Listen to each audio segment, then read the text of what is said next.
આદિગુરુદેવ સદગુરુ સ્વામી શ્રી મુક્તાનંદ સ્વામી રચિત વિવેક ચિંતામણી ગ્રંથ उपदेश को अंग दोहा 23। मुक्त मनुष्य तन पाय के जीवन हरि गुण गात, सौदा दूर की जीव सम वृथा बकत दिन रात,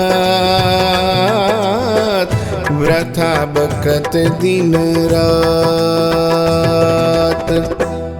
મનુષ્યનું શરીર પામીને જે ભગવાનનું નામ નથી લેતો અને ગોવિંદના ગુણ નથી ગાતો, તેની જીહવા તો દેડકાની જીહવા સમાન છે, જે રાત દિવસ નિરર્થક શબ્દ કર્યા કરે છે।